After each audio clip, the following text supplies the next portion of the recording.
बताइए कि आप प्रधानमंत्री के रूप में किसे चुनना चाहेंगे? ये है हमारा पुराना मोदी मोदी जी। जी मोदी है। हम तो नरेंद्र मोदी को ही देखना चाहेंगे। अच्छा, मोदी जी को। मोदी को किसको?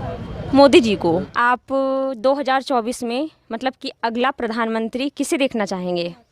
चंद्रशेखर आजाद। अगला प्रधानमंत्री किसे देखना चाहेंगे? नरेंद्र मोदी जी को। प्रधानमंत्री के रूप में किसे देखना चाहेंगे? मोदी जी को। प्रधानमंत्री के रूप में किसे चुनना चाहेंगे? मोदी जी को।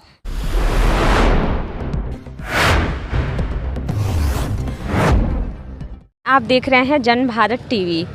जैसे कि आप सभी लोगों को पता है 2024 आगामी चुनाव का घोषणा हो चुकी है, तो जानते हैं कि यहाँ की जो जनता है वो प्रधानमंत्री और सांसद के रूप में किसे चुनना चाहेगी। तो आगामी प्रधानमंत्री के रूप में किसे देखना चाहेंगे?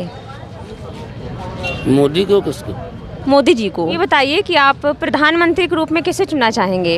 ये है हमारा पुराना मोदी मोदी जी। जी मोदी है। सांसद? सांसद अब जिसको देखो किसको बना रहे हैं। अच्छा। आपका नाम? कमल बाबू सोनकर। आप प्रधानमंत्री के रूप में किसे चुनना चाहेंगे? चुनना चाहिए तो मोदी जी को। मोदी जी को। आप 2024 में मतलब कि अगला प्रधानमंत्री किसे देखना चाहेंगे? चंद्रशेखर आजाद। जी, आपका नाम? राम बाबू वर्मा।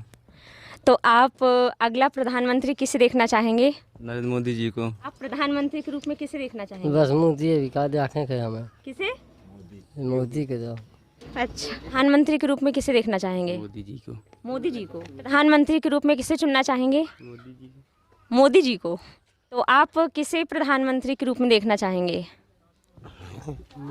मोदी ये है कहाँ है? मोदी जी को। आप किसे देखना चाहेंगे प्रधानमंत्री के रूप में? मोदी जी को। और सांसद? आर.के. सिंह पटेल। आपका नाम? पुष्पेंद्र कुमार पांडे। तो आप ये बताइए पांडे जी कि आप आगामी प्रधानमंत्री जी के रूप में किसे देखना चाहेंगे? हम तो नरेंद्र मोदी को ही देखना चाहेंगे। अच्छा, मोदी जी को। बताइए कि आगामी वर्ष में आप प्रधानमंत्री के रूप में किसे चुनना चाहेंगे?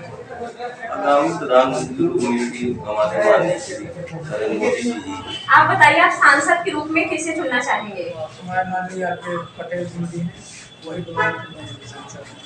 और प्रधानमंत्री के रूप में आप किसे देखना चाहेंगे?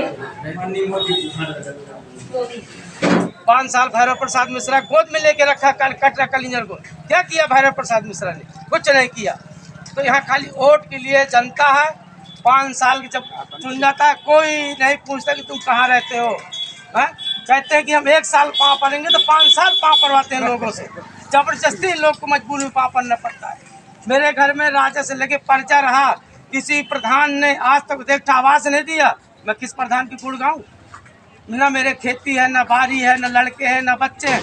मियाँ बीवी है, मियाँ टूट पड़ी है। बहुओं पे कटो कटो खजो। मेरी बात सुनो है। आज तक किसी प्रधान ने दिया। अब किस प्रधान के हाथ जोड़ने जाए?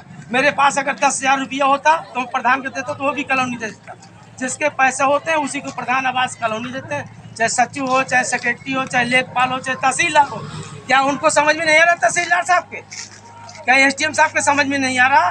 क्या लेखपाल के समझ में नहीं आ रहा कि इनके कुछ नहीं है, इनके घर रहने का नहीं है, इनके पास साइकिल नहीं है, इनके पास खेती नहीं है? तो जिसके पैसे नहीं है, जिसके धन नहीं है, उसके लिए ना आवास है, ना कॉलोनी है, कोई चीज़ नहीं है। तो हमें ऐसी सरकार को क्या जरूरत है? अगर सरकार जनता का समाधान नहीं करती है, चाहे बीजेपी के हो, चाहे कांग्रेस के हो, चाहे समाजवादी के हो, चाहे कोई भी हो, और चाहे बीएसपी के हो, कोई भी हो, अगर जो जनता की सुनेगा हम उसी के बहुमत करेंगे, उसके साथ गले में गला मिला के चलेंगे। हमारा भला ना हो, मेरे देश का भला हो। मेरे देश का भला होना चाहिए। हिंदुस्तान हमारा बिक रहा है तो बिकना ना चाहिए ना, उसको बिकने से रोको ना। क्यों नहीं बिक रहा है हमारा? कहीं बैठने की जगह नहीं, कहीं कुछ नहीं है। गरीब आदमी मारा फिर योगी 80 के फिर रहे लड़के, किसी को कोई नौकरी नहीं लग रही। आज हमारे बच्चे 4 लड़के मजदूरी कर रहे हैं, BSc BEd करे।